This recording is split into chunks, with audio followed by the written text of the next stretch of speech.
wabarakatuh. Perkenalkan nama saya Mutia Nur Asifa dari Prodi S1 Keperawatan dengan nomor NPM 24220145 Universitas Jenderal Ahmad Yani Yogyakarta dari kelas A kelompok 5.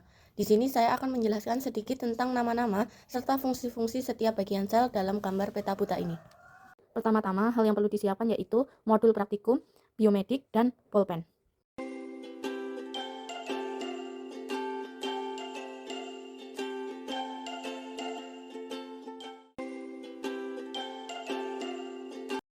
Berdirinya saya di sini akan memberikan penjelasan sedikit tentang bagian-bagian dalam tugas peta buta ini.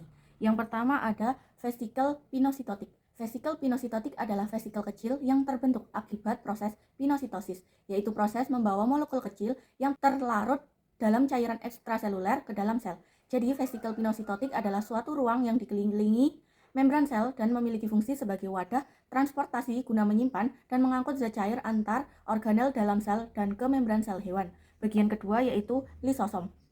Lisosom merupakan suatu kantong bulat membran tunggal. Lisosom ini mengandung enzim hidrolase yang bermanfaat untuk mencerna zat. Fungsi lisosom antara lain mencerna bagian sel yang telah tua dan mencerna molekul makanan yang memiliki ukuran yang besar. Bagian ketiga yaitu vesikel Golgi. Vesikel Golgi merupakan salah satu organel yang terdapat pada sel makhluk hidup yang terdiri dari cairan tertutup oleh membran lipid bilayer. Fungsi vesikel Golgi adalah sebagai transportasi yang mengatur protein dan lemak dari retikulum endoplasma ke badan Golgi.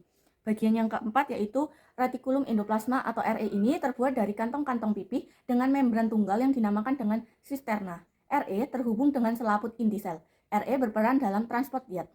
RE dibedakan menjadi dua yaitu RE kasar dan RE halus. RE kasar berhubungan dengan ribosom. RE kasar ini berperan untuk transport protein yang disintesis di ribosom. RE halus berperan dalam sintetis lipid seperti fosfolipid, steroid, dan hormon. Selanjutnya membran sel. Pada sel hewan, membran sel merupakan suatu selubung terluar dari sitoplasma. Sedangkan pada sel tumbuhan, membran sel merupakan suatu selubung sitoplasma yang berada di dalam dinding sel. Membran sel atau membran plasma merupakan suatu lapisan fosfolipid ganda atau fosfolipid bilayer. Membran sel ini bersifat cair dan fluida. Adapun fungsi dari membran sel antara lain sebagai reseptor atau penerima rangsang dari luar, memberikan bentuk pada sel hewan, berperan dalam transport zat, memisahkan sel dan melindungi sel dari lingkungan luar, dan bersifat selektif permeabel. Protein yang terdapat di dalam membran sel ini dapat dibedakan menjadi protein integral dan protein perifer. Selanjutnya mitokondria. Mitokondria merupakan suatu organel bermembran ganda yang berperan untuk respirasi seluler. Membran bagian dalam mitokondria ini melekuk-lekuk membentuk krista. Membran dalam mitokondria ini memproduksi ATP. ATP merupakan energi seluler sehingga sering dinamakan the powerhouse. Bagian matrik mitokondria berfungsi untuk oksidasi asam lemak dan katabolisme asetil koenzim. Matrik mitokondria ini juga mengandung DNA. Bagian selanjutnya yaitu aparatus Golgi. Aparatus Golgi atau badan Golgi. Badan Golgi ini berbentuk tumpukan kantong-kantong pipih yang bermembran tunggal. Badan Golgi memiliki suatu reseptor protein dari RE kasar. Protein yang diterima pada bagian akan dimodifikasi sebelum akhirnya dilepaskan menjadi bagian trans di Golgi. Kemudian protein ini dikirimkan ke seluruh bagian sel dengan menggunakan vesikula. Selain itu juga terdapat nukleolus. Nukleolus adalah struktur yang terdapat di dalam inti sel eukariotik yang terdiri dari protein dan asam nukleat.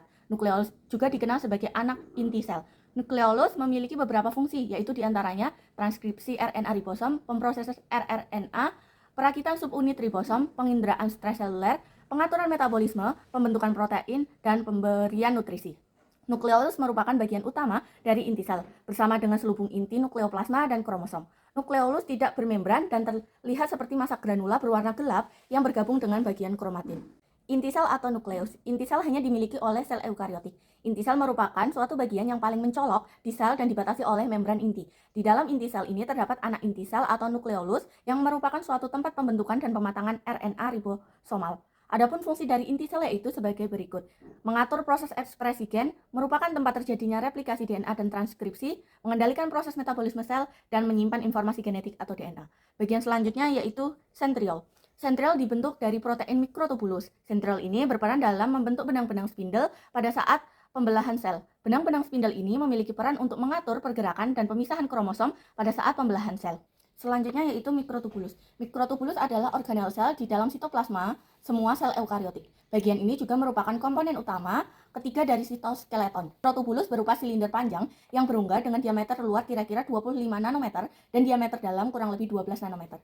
Mikrotubulus berfungsi untuk menentukan bentuk sel, termasuk beberapa bentuk pergerakan sel, transportasi organel intraseluler, dan pemisahan kromosom selama mitosis. Selanjutnya yaitu sitoplasma.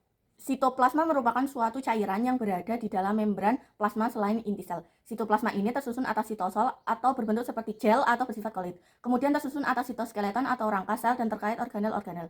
Ada beberapa fungsi, diantaranya mengatur pertumbuhan dan perkembangan sel, mengontrol proses replikasi atau perkembangbiakan sel tubuh, mengatur keluar masuknya zat tertentu pada sel. Untuk bagian yang terakhir yaitu ribosom. Ribosom ini memiliki bentuk yang bulat. Ribosom tersusun atas RNA dan protein. Ribosom membentuk dua subunit yang tidak memiliki membran. Terdapat ribosom yang berada bebas di sel, namun ada juga yang berkaitan dengan RE. Ribosom memiliki fungsi yaitu translasi mRNA menjadi protein atau sintesis protein. Demikian yang dapat saya sampaikan. Apabila ada kesalahan mohon maaf. Semoga video ini bisa bermanfaat. Wassalamualaikum warahmatullahi wabarakatuh.